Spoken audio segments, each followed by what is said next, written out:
कौसल्या सुप्रजा रामः पूर्वा सन्ध्या प्रवर्तते उत्तिष्ठ नरशार्दूल कर्तव्यम् दैवमाह्निकम् कौसल्या सुप्रजा रामः पूर्वा सन्ध्या प्रवर्तते उत्तिष्ठ नरशार्दूल कर्तव्यम् दैवमाह्निकम् उत्तिष्ठोत्तिष्ठ गोविन्द उत्तिष्ठ गरुडध्वज उत्तिष्ठ कमलाकान्त त्रैलोक्यम् मङ्गलम् कुरु उत्तिष्ठोत्तिष्ठ गोविन्द उत्तिष्ठ गरुडध्वज उत्तिष्ठ कमलाकान्त त्रैलोक्यम् मङ्गलम् कुरु मातः समस्त जगताम् मधुकैटभारेः वक्षो विहारिणि मनोहर दिव्यमूर्ते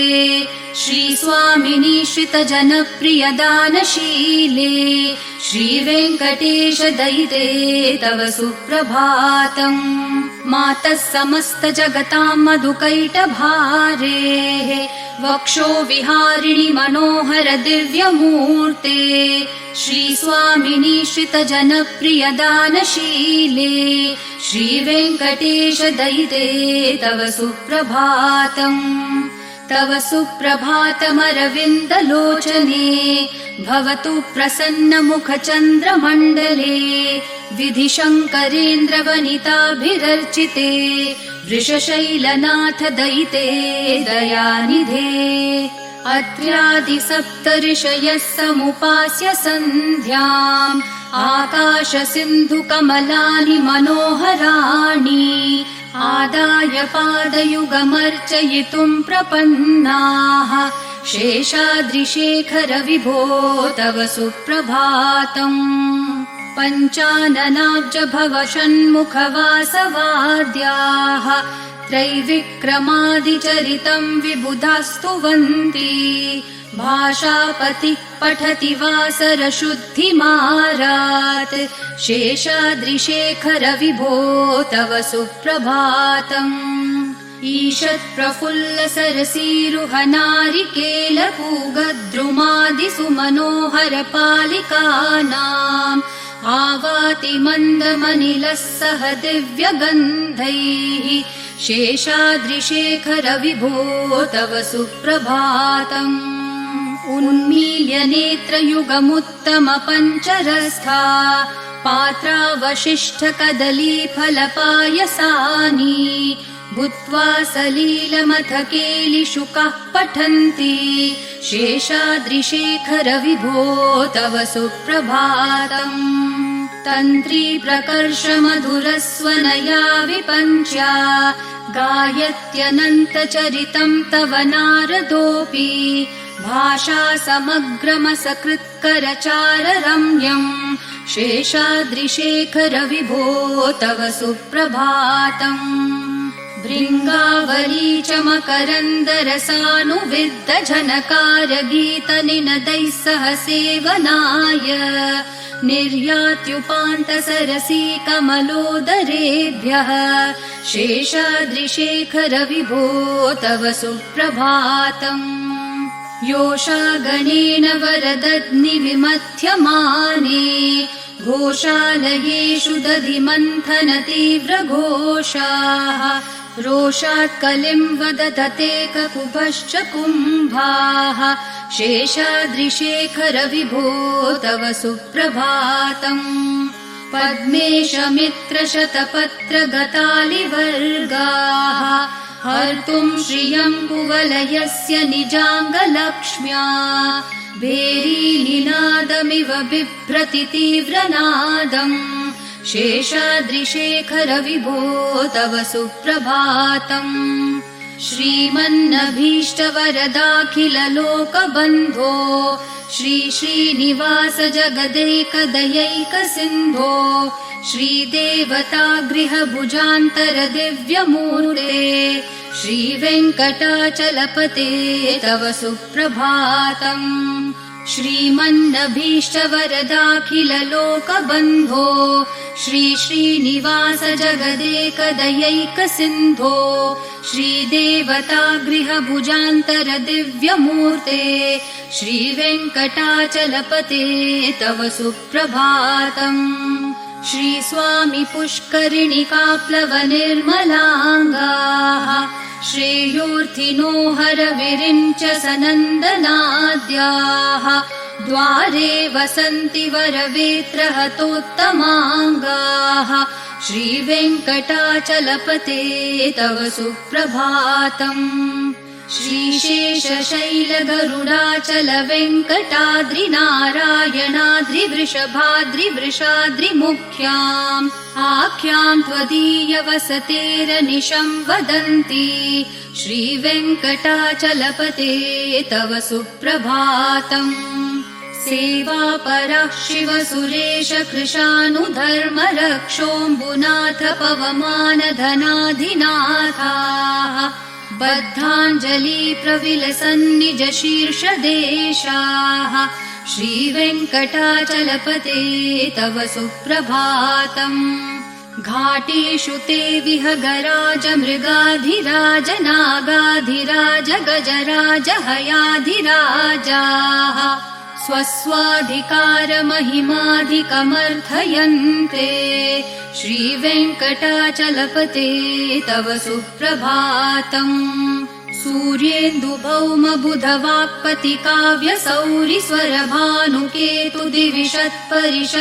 सूर्येन्दुभौमबुधवाक्पतिकाव्यसौरिस्वरभानुकेतुदिविषत्परिषत्प्रधानाः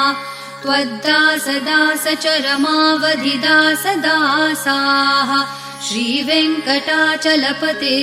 तव सुप्रभातम् त्वत्पादधूलिभरितस्फुरितोत्तमाङ्गाः स्वर्गापवर्गनिरपेक्षनिजान्तरङ्गाः कल्पागमाकलनयाकुलताम् लभन्ते श्रीवेङ्कटाचलपते तव सुप्रभातम् त्वद्गोपुराग्रशिखराणि निरीक्षमाणाः स्वर्गापवर्गपदवीम् परमाश्रयन्तः मर्त्या मनुष्यभुवने मतिमाश्रयन्ते श्रीवेङ्कटाचलपते तव सुप्रभातम् श्रीभूमिनायकदयादिगुणामृताब्धे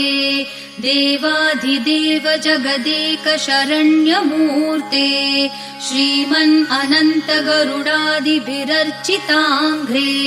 श्रीवेङ्कटाचलपते तव सुप्रभातम् श्रीपद्मनाभ पुरुषोत्तम वासुदेव वैकुण्ठमाधव जनार्दन चक्रपाणे श्रीवत्सचिह्न शरणागत पारिजात श्रीवेङ्कटाचलपते तव सुप्रभातम् कन्दर्पदर्पहर सुन्दर दिव्यमूर्ते कान्ताकुचाम्बुरुह कुड्मललोल दृष्टे कल्याण निर्मल गुणाकर दिव्यकीर्ते श्रीवेङ्कटाचलपते तव सुप्रभातम् मीनाकृते कमठकोल नृसिंहवर्णिन् स्वामिन् परश्वथ तपोधन रामचन्द्र शेषांश राम यदुनन्दन कल्किरूप श्रीवेङ्कटाचलपते तव सुप्रभातम् एलालवङ्गधनसार सुगन्धितीर्थम् दिव्यम् वियत्सरिति हेम घटेषु पूर्णम् धृत्वाद्य वैदिक शिखामणयः प्रहृष्टा तिष्ठन्ति वेङ्कटपते तव सुप्रभातम् भास्वानुदेति विकचानि सरोरुहाणि सम्पूरयन्ति निनदैः ककुभो विहङ्गाः श्रीवैष्णवा सततमर्थितमङ्गलास्ते धामाश्रयन्ति तव वेङ्कट सुप्रभातम् ब्रह्मादयः सुरवराः समहर्षयस्ते सन्तः सनन्दन मुखास्तवथ योगिवर्याः धामान्तिके तव हि मङ्गलवस्तु हस्ताः श्रीवेङ्कटाचलपते तव सुप्रभातम् लक्ष्मीनिवास निरवद्य गुणैकसिन्धो संसार सागर समुत्तरणैकसेतो वेदान्त वेद्य निज वैभव भक्त भोग्य श्रीवेङ्कटाचलपते तव सुप्रभातम्। लक्ष्मी निवास निरवध्य गुणैक सिन्धो संसार सागर समुत्तरणैक सेतो वेदान्त वेद्य निज वैभव भक्त भोग्य श्रीवेङ्कटाचलपते तव सुप्रभातम्। इत्थं वृषाचलपतेरिह सुप्रभातम्। ये मानवः प्रतिदिनं पठितुं प्रवृत्ताः तेषां प्रभातसमयस्मृतिरङ्गभाजाम् प्रज्ञां परार्थसुलभां परमां प्रसूते। इत्थं वृषाचलपतेरिह सुप्रभातम्। ये मानवः प्रतिदिनं पठितुं प्रवृत्ताः तेषां प्रभातसमयस्मृतिरङ्गभाजाम् प्रज्ञां परार्थसुलभां परमां प्रसूते। कमलाकुचूचुककुङ्कुमतो नियतारुणतातुलनीलतनो कमलायतलोचनलोकपते विजयी भव वेङ्कटशैलपते। कमलाकुचूचुककुङ्कुमतो नियतारुणतातुलनीलतनो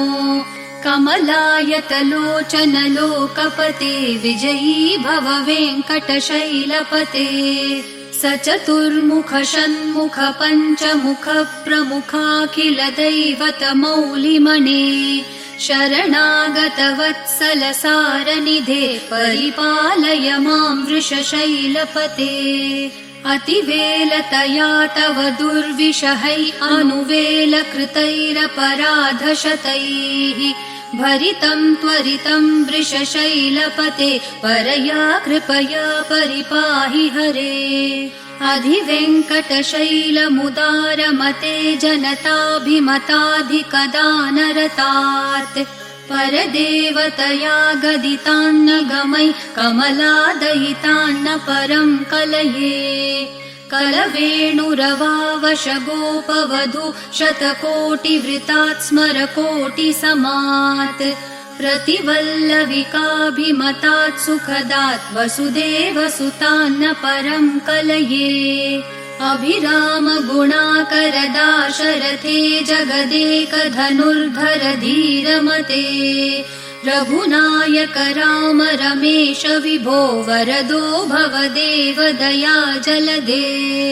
अवनीतनया कमनीयकरं रजनीकर चारुमुखाम्बुरुहम् रजनीचरराजतमो मिहिरं महनीयमहं रघुराममये। सुमुखं सुहृदं सुलभं सुखदं स्वनुजं च सुखाय ममोघशरम् अपहाय रघुत्वहमन्यमहं न कथञ्चन कञ्चन जातु भजे। विना वेङ्कटेशं ननाथो ननाथ सदा वेङ्कटेशं स्मरामि स्मरामि। हरे वेङ्कटेश प्रसीद प्रसीद प्रियं वेङ्कटेश प्रयच्छ प्रयच्छ। विना वेङ्कटेशं ननाथो ननाथ सदा वेङ्कटेशं स्मरामि स्मरामि। हरे वेङ्कटेश प्रसीद प्रसीद प्रियं वेङ्कटेश प्रयच्छ प्रयच्छ। अहं दूरतस्ते पदाम्भोजयुग्म प्रणामेच्छयागत्य सेवां करोमि। सकृत्सेवया नित्यसेवा फलं त्वं प्रयच्छ प्रयच्छ प्रभो वेङ्कटेश।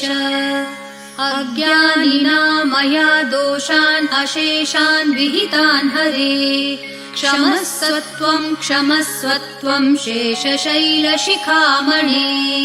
अज्ञानिना मया दोषान् अशेषान् विहितान् हरे क्षमस्वत्वं क्षमस्वत्वं शेषशैलशिखामणे। ईशानां जगतोऽस्य वेङ्कटपतेर्विष्णोः परां प्रेयसीं तद्वक्षस्थलनित्यवासरसिकां तत्क्षान्तिसंवर्धिनीं पद्मालङ्कृतपाणिपल्लवयुगां पद्मासनस्थां श्रियम् वात्सल्यादिगुणोज्ज्वलां भगवतीं वन्दे जगन्मातरम् ईशानां जगतोऽस्य वेङ्कटपतेर्विष्णोः परां प्रेयसीं तद्वक्षस्थलनित्यवासरसिकां तत्क्षान्तिसंवर्धिनीं पद्मालङ्कृतपाणिपल्लवयुगां पद्मासनस्थां श्रियम् वात्सल्यादिगुणोज्ज्वलां भगवतीं वन्दे जगन्मातरम् श्रीमान् कृपाजलनिधे कृतसर्वलोकसर्वज्ञशक्तनतवत्सल सर्वशेषिन् स्वामिन् सुशीलसुलभाश्रितपारिजात श्रीवेङ्कटेश चरणौ शरणं प्रपद्ये श्रीमान् कृपाजलनिधे कृतसर्वलोकसर्वज्ञशक्तनतवत्सल सर्वशेषिन् स्वामिन् सुशीलसुलभाश्रितपारिजात श्रीवेङ्कटेश चरणौ शरणं प्रपद्ये आनूपुरार्पितसुजात सुगन्धिपुष्पसौरभ्यसौरभकरौ समसन्निवेशौ सौम्यौ सदानुभवनेऽपि नवानुभाव्यौ श्रीवेङ्कटेश चरणौ शरणं प्रपद्ये सद्यो विकासि समुदित्वरसान्द्ररागः सौरभ्यनिर्भर सरोरुह साम्यवार्ताम् सम्यक्षु साहसपदेषु विलेखयन्तौ श्रीवेङ्कटेश चरणौ शरणं प्रपद्ये रेखामयध्वज सुधाकलशातपत्रवज्राङ्कुशाम्बुरुहकल्पकशङ्खचक्रैः भव्यैरलङ्कृततलौ परतत्त्वचिह्नैः श्रीवेङ्कटेश चरणौ शरणं प्रपद्ये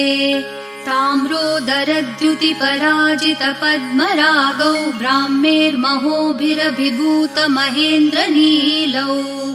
उद्यन्नखांशुभिरदस्तशशाङ्कभासौ श्रीवेङ्कटेश चरणौ शरणं प्रपद्ये सप्रेमभीतिकमलाकरपल्लवाभ्यां सम्माहनेऽपि सपदिक्लममादधानौ कान्ताववाङ्मनसगोचरसौ कुमार्यौ श्रीवेङ्कटेश चरणौ शरणं प्रपद्ये लक्ष्मीमहीतदनुरूपनिजानुभावन्नीलादिदिव्यमहिषीकरपल्लवानाम् आरुण्यसङ्क्रमणतः किल सान्द्ररागौ श्रीवेङ्कटेश चरणौ शरणं प्रपद्ये नित्यानमद्विधि शिवादिकिरीटकोटि प्रत्युक्तदीप्तिनवरत्नमःप्ररोहैः नीराजनाविधिमुदारमुपादधानौ श्रीवेङ्कटेश चरणौ शरणं प्रपद्ये विष्णोपदे परम इत्युदितः प्रशंसो यौ मध्य उत्स इति भोग्यतयाप्युपातौ भूयस्ततेति तव पाणितलप्रदिष्टौ श्रीवेङ्कटेश चरणौ शरणं प्रपद्ये पार्थाय तत्सदृशसारथिना त्वयैव यौ दर्शितौ स्वचरणौ शरणं व्रजेति भूयोऽपि मह्यमिह तौ करदर्शितौ ते श्रीवेङ्कटेश चरणौ शरणं प्रपद्ये मन्मूर्धिकालियफने